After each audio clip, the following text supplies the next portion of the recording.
And hello everybody, this is Uwa, and for this video, tuturuan ko kayo paano start lang. And I will show you the 2024 Mitsubishi Mirage G4 GLX. And ipakita ko sa inyo yung loob and i-start natin yan para makita nyo. And if you're ready, tara, biyahe tayo.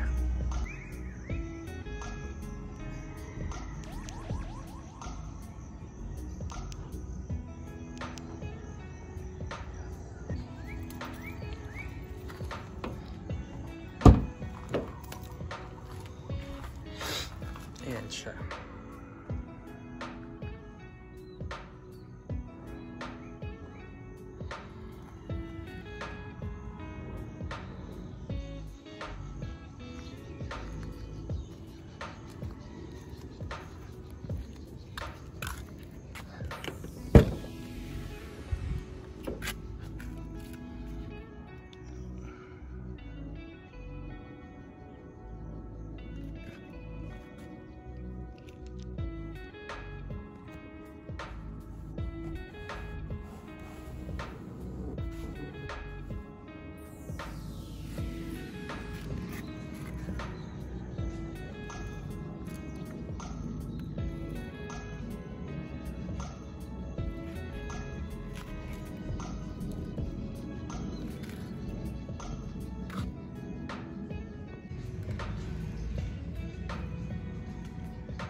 Medyo malaki siya.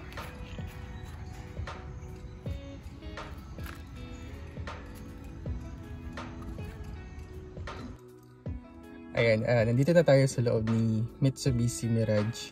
And yan, pakita ko sa inyo paano ito pag-start and paano yung naging review ko. Kasi itong car na to is my first ever car simula nung nag-work ako. Ito yung pinaka first accomplishment. And so nag-try din ako sa driving school sa brother-in-law ko mag-drive. And yun, so ito yung pinaka first ever car ko. And ano yung naging review ko sa Mitsubishi Mirage. So make sure ito yung key and then start natin siya.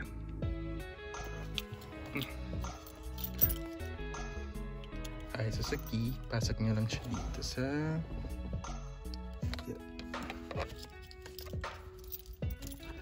here. Yan, so pag napasok nyo na siya, ikot nyo lang siya. Then, mag-on na yung mga ibang ayan. So, antayin nyo lang siya saglit. Medyo para hindi naman natin biglain yung makina niya, yung battery.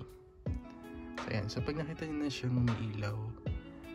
Ayan. So, next, i-roll ulit natin siyang isa. So, i-on na natin siya. Ayan. So, umandar na siya. So, yung nakapark pa naman tayo. And, ayan.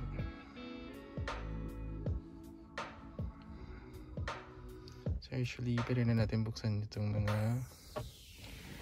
And then, before kayo mag-start, before nyo talaga siya i-start, make sure na nakatapak yung paa nyo sa pedal, sa brake. So, bago nyo nga i-make sure na, bago nyo nga talaga siya i-start, make sure na nakatapak na yung paa nyo sa brake pedal. Okay. So, start na natin siya. So, ito na yung pangatlong ikot natin.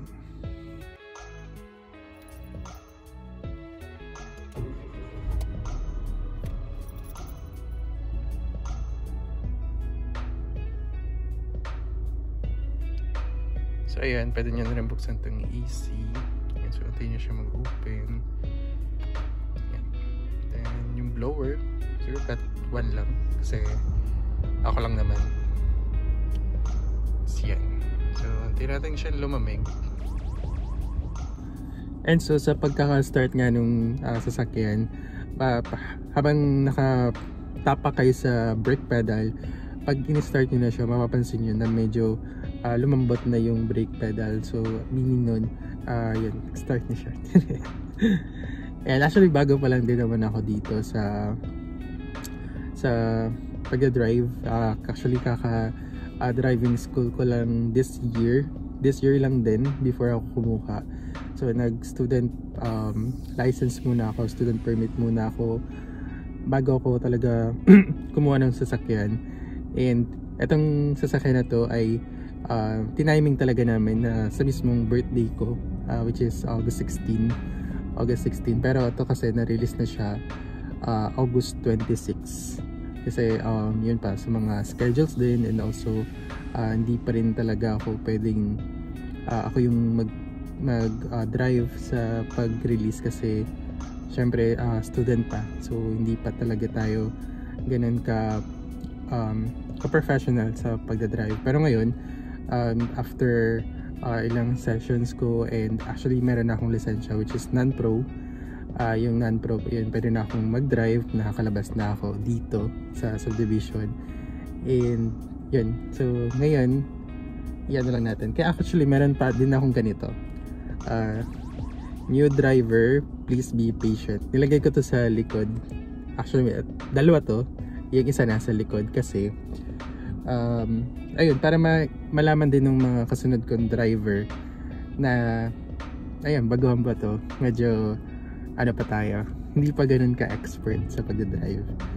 And isa rin sa nagustuhan ko dito sa Mitsubishi Mirage is magaan lang siya i-drive, hindi siya kumaga kahit sa steering wheel magaan lang siya. Perfect siya sa mga beginner drivers. So kung ikaw nagpaplano ka, you can consider Mitsubishi Mirage. Ito talaga yung nire-recommend sa mga beginner drivers. And so pag mag-start na tayo, and so make sure lang itong lever position natin, ayan, i-turn natin siya from park to drive. Then make sure baba natin itong brake. Yan, so pilitin mo lang siya dyan. And yan, naka-drive na tayo. And so all set na tayo, drive tayo.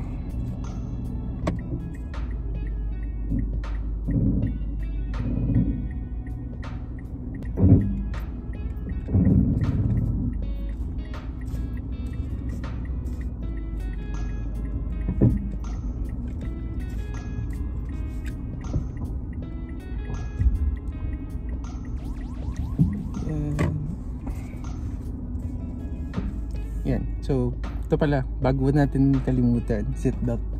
Napaka-importante, mag-seatbelt muna tayo bago tayo umalis. So, isa yun sa mga dapat nating i-check. Yan. So, naka-seatbelt na tayo and we're ready to go. Let's go!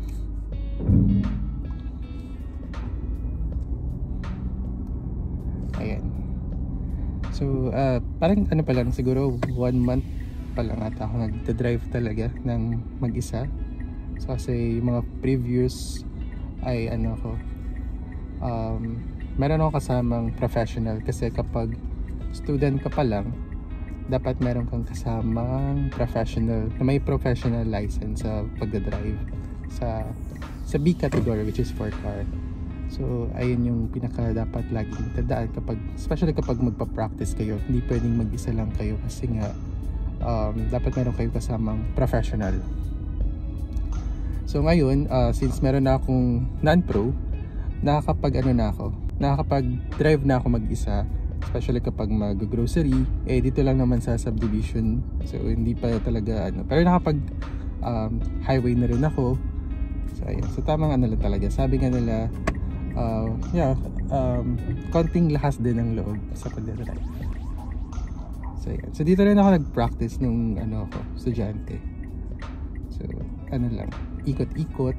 So isa sa mga pakiramdam ko ay naging mahirap sa pag-aaral ko ng driving is yung pag-ikot, number 1. And then of course parang lahat naman siguro mag-agree sa pagpapark, kasi yun talaga, tansyahan, and yan.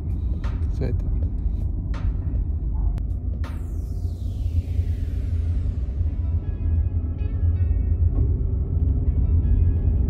So medyo mabagal lang yung natin ikot kasi nga dito lang naman tayo sa subdivision, tsaka dito may limit lang yung speed, so 20 kilometers lang dito sa subdivision, so hindi pwedeng matulin.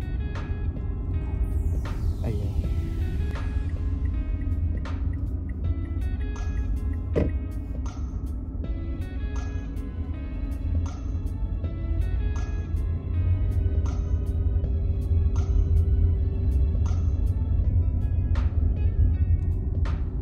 So, ayan yung mga natin.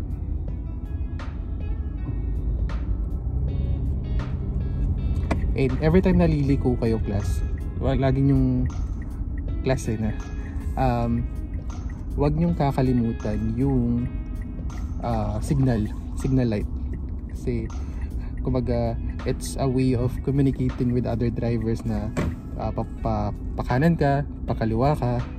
Yan. So kahit wala kang nakikitang sasakyan or kahit wala kang kasalubong, lagi ka mag-signal light para ma-practice mo rin yan sa sarili mo. Ayan.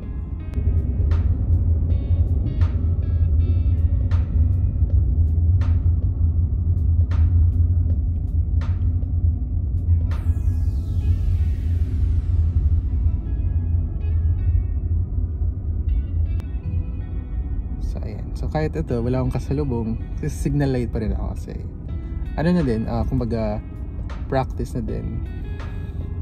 Kumbaga, wag mong sanayin yung sarili mo na pag nandyan lang, dun mo lang i-apply yung mga natutunan mo. Kahit wala, kahit hindi mo siya na-encounter, mo pa din siya, i-practice mo pa din.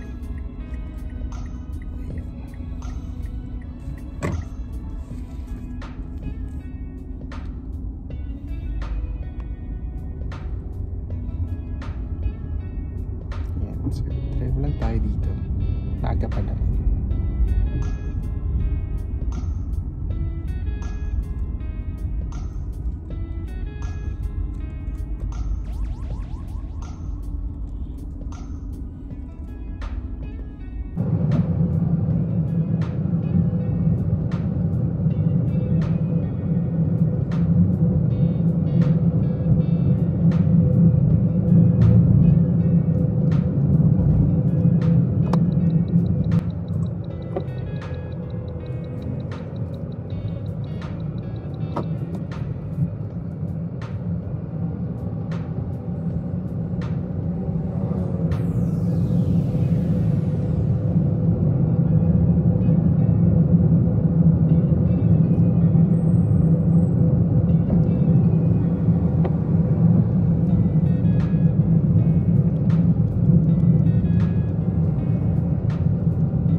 Yun na nga, again, ito lang muna yung natin. So hindi pa naman talaga tayo ganun ka-expert talaga to discuss kung ano man meron sa Mirage G4 sa car.